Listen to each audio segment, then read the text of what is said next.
The market in 2026 is creating some of the strangest setups we've seen in years, and most investors will miss them because they only look at headlines. Today I'm breaking down 4 very cheap stocks that are getting attention for very different reasons. But this is not about blind hype. It's about understanding the business, the risk, and what the market may be pricing in wrong.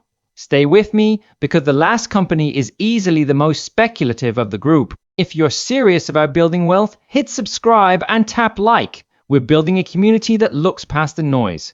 Let's start with the big picture. All 4 of these stocks trade at very low share prices, under 10 cents. But low price does not mean low risk. In fact, many penny stocks are cheap for a reason. Some have weak balance sheets.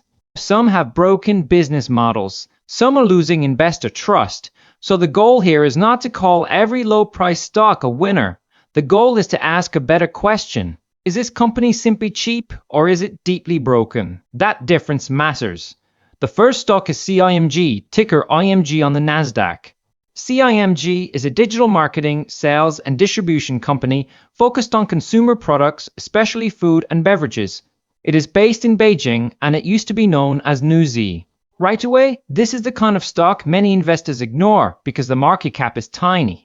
We're talking about roughly $314,000. That is extremely small. The stock closed around 3 cents, and average daily volume is much higher than what traded today. That tells you interest exists, but participation can disappear fast. Now, you might think CIMG is just another micro-cap distribution business, but the real question is whether this company can create value through its sales and product channels. A company in food and beverage distribution can work if it has relationships, efficient logistics, and repeat demand. The problem is we do not have strong financial detail here, like revenue growth, earnings trends, or cash flow strength, and that matters. If you cannot clearly see the engine of the business, then you are not investing with confidence. You are guessing. On valuation, CIMG looks cheap only because the stock price is near zero. That is not the same thing as value. Price is what you pay. Value is what you get. With a market cap this small, the stock can move a lot on very little trading. That can attract traders, but long-term investors need more. They need proof that the business can survive, grow, and protect shareholder value. The consensus rating is sell, and that should not be ignored. Analysts are not always right, but that signal tells you the market has serious concerns. So what is the potential catalyst here? For CIMG, the bull case would likely depend on a business turnaround, better sales execution, or a move that expands product distribution in a meaningful way. If management can show improving operations and stronger demand, this stock could react quickly because the market cap is so tiny.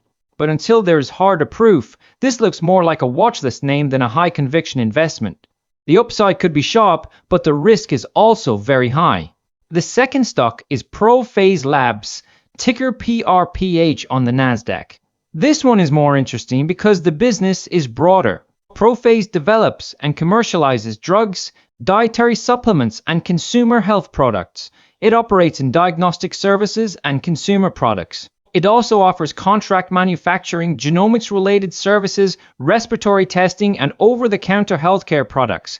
That is a lot under one roof. The company has been around since 1989 and is based in New York. At first glance, you might think ProPhase is just a small healthcare company trying to do too many things, and that concern is fair. When a business has many segments, management focus becomes very important. But there is also a possible advantage. If one segment struggles, another can help stabilize the company. The issue is whether these business lines are producing real and sustainable returns. Again, this is where we would want stronger revenue and cash flow evidence. The stock is trading around 7 cents with a market cap near $444,000. That is still extremely tiny. Volume today was about 94,000 shares, below its average volume of over 400,000 shares. That tells me this stock can go quiet fast, and that creates liquidity risk. If you want in or out quickly, the market may not always cooperate. From a valuation angle, this stock looks crushed. Over the past 50 days, it has traded from 7 cents up to 27 cents. That kind of range shows how unstable sentiment is.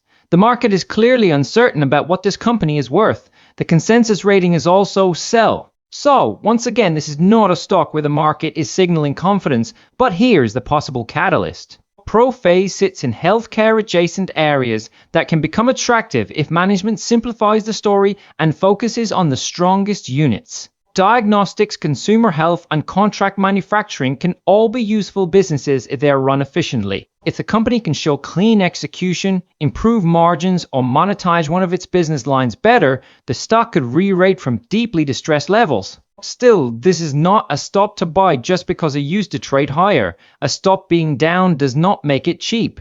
It only makes it lower. The third stock is NEXCF 3D AI.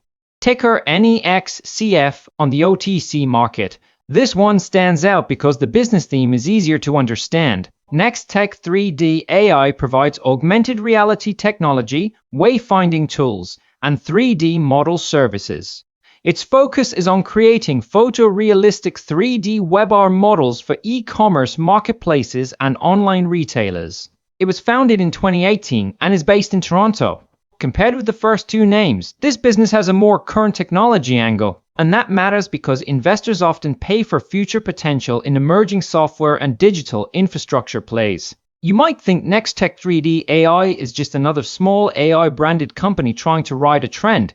That is a valid concern. We have all seen companies add AI to the story without building a durable business. But in this case, there is at least a clear use case. E-commerce sellers want better product visualization. Retailers want more interactive shopping experiences, and digital 3D assets can help bridge that gap. So there is a real market need here. The question is whether NEXCF can scale in a profitable way. The stock trades around 9 cents and its market cap is about $19.15 million. That makes it much larger than CIMG and ProPhase, though still a speculative microcap. Volume is close to average, which is a healthier sign than the first two names. Also important, the consensus rating here is hold, not sell.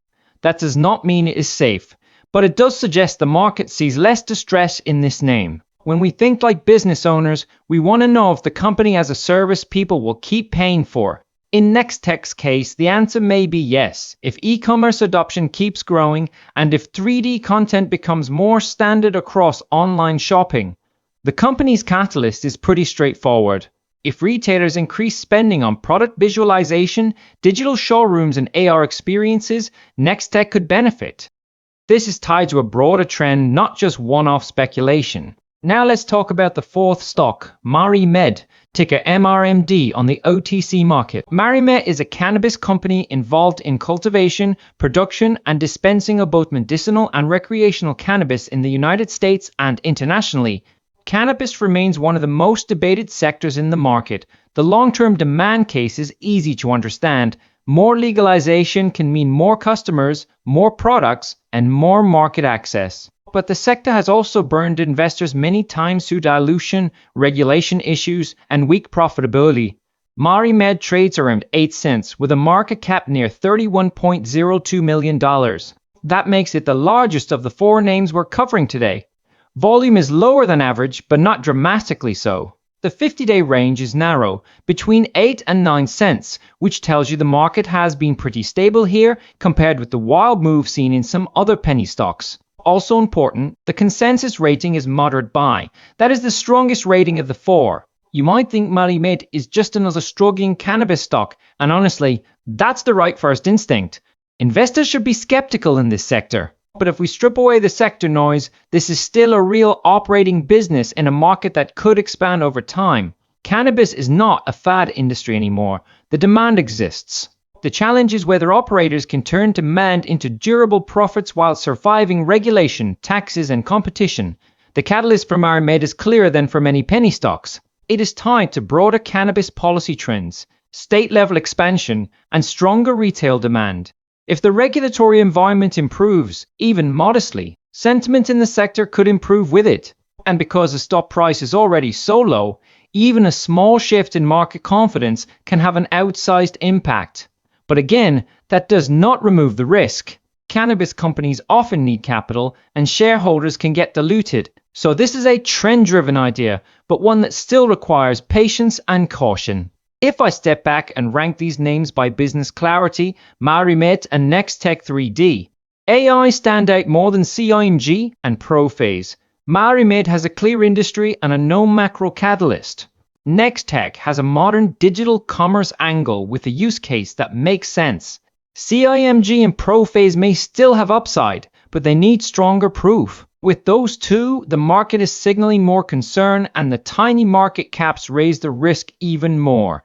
Now I saved the most explosive and riskiest opportunity for last, and that is CIMG. Not because it has the best business today, but because with a market cap around $314,000, almost any meaningful positive development could move the stock sharply. That is exactly why traders may be drawn to it. But let's be very clear. This is not investing if you do not understand the risk. It is speculation, and only risk money you can afford to lose. Here's the practical takeaway. Do not buy penny stocks just because they are cheap. Cheap stocks can always get cheaper. Start with the business. Ask what the company does, what could improve, and what could go wrong. Look at market cap, look at volume, look at analyst sentiment, and most of all, ask whether there is a real catalyst that can change the company's future. If the answer is unclear, your position size should reflect that uncertainty. The key is having a disciplined approach and the patience to let quality companies compound. The market is a voting machine in the short term, but a weighing machine in the long term. If you want to speculate, do it with a plan. If you want to invest, focus on businesses you can actually understand. Invest wisely, stay focused on what matters, and I'll see you in the next one.